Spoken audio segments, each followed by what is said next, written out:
Hello बच्चों, good morning. आज हम कक्षा 10 विज्ञान रसायन विज्ञान के लिए पहला चैप्टर लेकर आए हैं। रसायन विज्ञान। आप लोगों को सभी को पता है कि विज्ञान के अंदर हमारे 3 पार्ट्स हैं, 3 भाग हैं। एक है रसायन विज्ञान का, दूसरा है भौतिक विज्ञान का और तीसरा है जीव विज्ञान का। तो आज हम यहाँ पर नवीन सर के द्वारा रसायन विज्ञान का पहला चैप्टर है रसायन अभिक्रियाएं एवं समीकरण।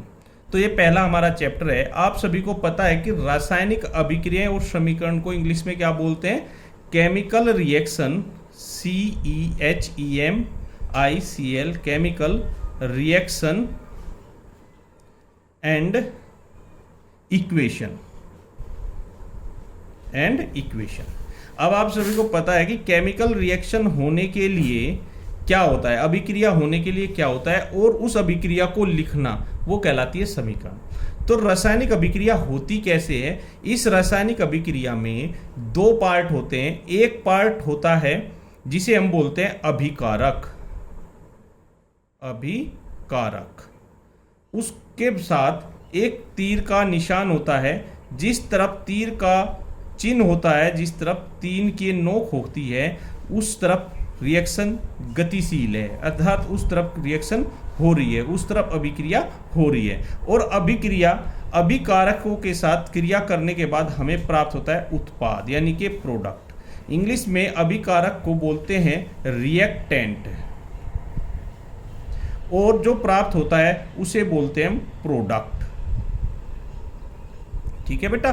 तो यहां पर अभिकारक मान लीजिए हमारा कोई A और प्लस B आपस में अभिक्रिया करके और हमें प्राप्त हो रहा है C।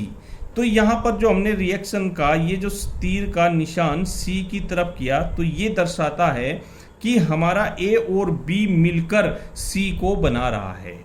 यदि यह अभिक्रिया मैं इधर से इधर कर दूं तो C से अगर ये तीर का निशान इस साइड कर देते हैं और ये इसकी पूंछ होती है, तीर इस तरह होता है, तो तीर की ये पूंछ है। अगर पूंछ को इस तरफ कर दिया जाए और इसके शीर्ष को, इसको बोलते हैं शीर्ष। ठीक है बेटा।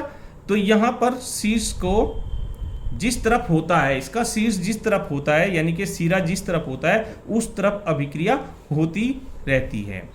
तो यहां पर 2 चीज हमें मिलती है, अभिकारक और उत्पाद।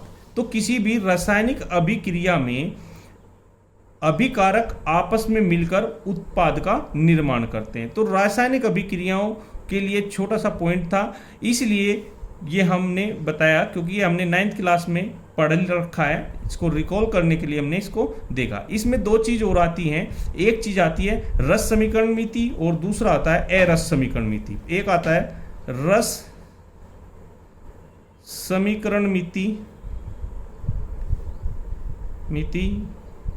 और दूसरा है अरस समीकरण मिति।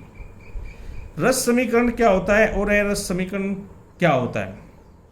रस समीकरण मिति जब अभिकारक और उत्पाद दोनों समान अनुपात में ही, समान रूप से ही प्राप्त हो। कहने का मतलब यह है कि जितना उत्पाद, जितना अभिकारक हमने लिया है उतना ही उत्पाद हमें प्राप्त हो। जिस प्रकार अगर हम दूध को दही के साथ मिलाकर जमाकर दही प्राप्त करते हैं, तो जितना दूध और जितना उसमें मट्ठा डाला था जमाने के लिए, उतनी ही हमें दही प्राप्त होनी चाहिए। तो उस तरह की जो अभिक्रिया होगी वो अभिक्रिया होगी रस समीकरण मिति।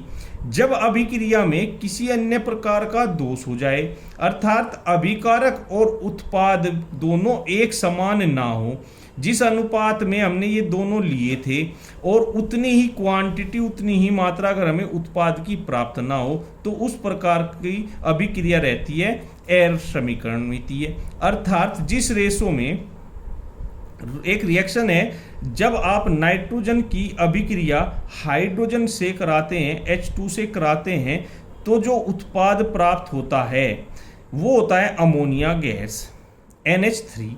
अब यहां पर अगर हम इस रिएक्शन को देखें तो यहां पर संतुलित करना कहते हैं दूसरा रस समीकरण को संतुलित भी बोलते हैं,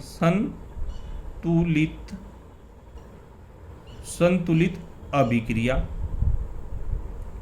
संतुलित अभिक्रिया। तो संतुलित अभिक्रिया कब होगी? जब जितना हमने लिया उतना ही हमें प्राप्त हो। यहां पर नाइट्रोजन और हाइड्रोजन दोनों को रिएक्टेंट अर्थात अभिकारक का नाम देते हैं। अब अभिकारक रिएक्शन करने के बाद ये तीर का निशान होता है कि अभिक्रिया इस दिशा में हो रही है, तो हमें क्या प्राप्त होता है बेटा? प्रोडक्ट अर्थात उत्पाद हमें प्राप्त होता है। अब उत्पाद अगर इस रेशो में देखें तो इस तरह की अभिक्रिया, तो ये फिलहाल तो ये एरस समीकरण मिलती है, क्योंकि हमने नाइट्रोजन के 2 लिए थे, हमें नाइट्रोजन का 1 प्राप्त हो रहा है। हाइड्रोजन के हमने 2 लिए थे, हमें हाइड्रोजन के 3 प्राप्त हो रहे हैं। तो इस समीकरण को अब संतुलित करते हैं, अर्थात जितने हमें नाइट्रोजन लिए उतने हमें नाइट्रोजन मिले और जितने हमने हाइड्रोजन लिए उतने हमें हाइड्रोजन मिले। अगर हम इस नाइट्रोजन अमोनिया के सामने 2 लिख दें तो नाइट्रोजन के तो 2 हो गए, हाइड्रोजन के 6 हो गए और 3 लिख दें यहां पर, तो ये इस प्रकार की समीकरण जो होती है वो कहलाती है संतुलित या रस समीकरण, संतुलित या रस समीकरण मिति। ठीक है बेटा, तो यहां पर इस प्रकार की जो रिएक्शन होती है वो क्लियर हो जाती है हमारी। तो हमें संतुलित करना भी आता है, हमने 9th क्लास में सीखा था। आज हम इस चैप्टर के माध्यम से रासायनिक अभिक्रियाएं पढ़ेंगे। तो रासायनिक अभिक्रियाएं भिन्न भिन्न प्रकार की होती हैं, जैसे आपकी कंबाइन योगात्मक अभिक्रिया, प्रतिस्थापन अभिक्रिया, उभयधर्मी अभिक्रिया। तो इस तरह अलग अलग अभिक्रियाओं को पढ़ेंगे। उसके पहले हम इस चैप्टर में दिए गए कुछ क्वेश्चनों को भी हल करेंगे। जैसे आज का पहला जो क्वेश्चन है, जो आप अपनी फेयर नोटबुक में करेंगे, ये साथ साथ करने के साथ साथ आप अपनी पहला क्वेश्चन है, वायु में जलने पर मैग्नीशियम रिबन को साफ क्यों किया जाता है, क्यों किया जाता है?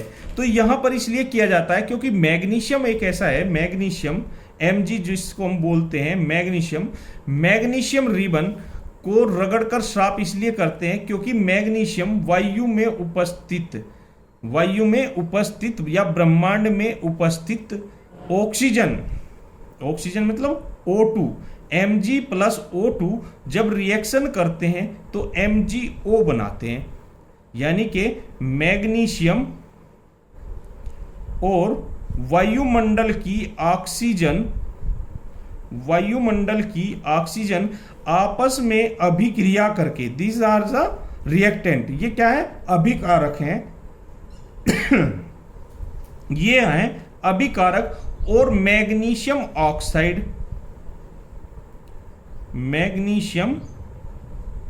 ऑक्साइड हमें प्राप्त होता है। ये क्या है हमारा? ये है उत्पाद, जिसे हम रिएक्टेंट से, रिएक्ट करने वालों से प्राप्त करते हैं, जिसे कहते हैं प्रोडक्ट।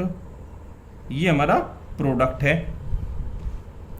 तो इस प्रकार जब क्या लिखा है, मैग्नीशियम रिबन को रेगमाल से रगड़कर साफ करते हैं ताकि magnesium oxide MgO, magnesium oxide तथा मैग्नीशियम कार्बोनेट की परत, मैग्नीशियम कार्बोनेट की परत का मतलब जब मैग्नीशियम Mg प्लस CO2 आपस में रिएक्शन करके MgCO3 बना लेते हैं, तो क्या होता है बेटा?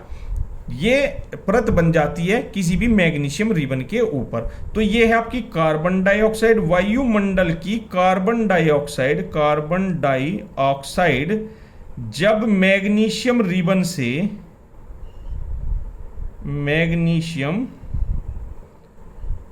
से अभिक्रिया करती है। ये अभिक्रिया कर रहे हैं, अर्थात ये क्या है? अभिकारक हैं। ये क्या है? अभिकारक। और हमें प्राप्त क्या होगा? Magnesium carbonate.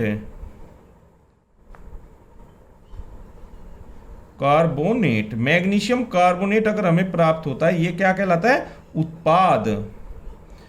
तो इन दोनों की परत इसकी, अब इसको भी बैलेंस, ये अभी बैलेंस नहीं है क्योंकि ऑक्सीजन के 2 हैं, यहाँ 1 है, तो यहां पर अगर हम 2 लगा दें तो 2 यहां लगा दें, 2 इसके हो गए, 2 इसके हो गए। इसी तरह हम इसको कर सकते हैं। कैसे कर सकते हैं? अगर हम यहाँ 2 लगा दें और यहाँ 3 लगा दें तो यहां पर हम 2 लगा दें तो ये भी कंप्लीट हो जाती है। ठीक है बेटा, तो यहां पर रिएक्शन को करने के लिए मैग्नीशियम कार्बोनेट से बनता है की परत हट जाएगी और वायुमंडल ऑक्सीजन कार्बन डाइऑक्साइड से अभिक्रिया के फलस्वरूप रिबन पर बनी जो परत होती है वो हट जाती है, जिससे मैग्नीशियम रिबन, जो मैग्नीशियम का रिबन है, वो आसानी से जलने लगता है। तो आज की कक्षा के लिए इतना ही है, कल फिर करेंगे आगे का इससे अगला क्वेश्चन। धन्यवाद।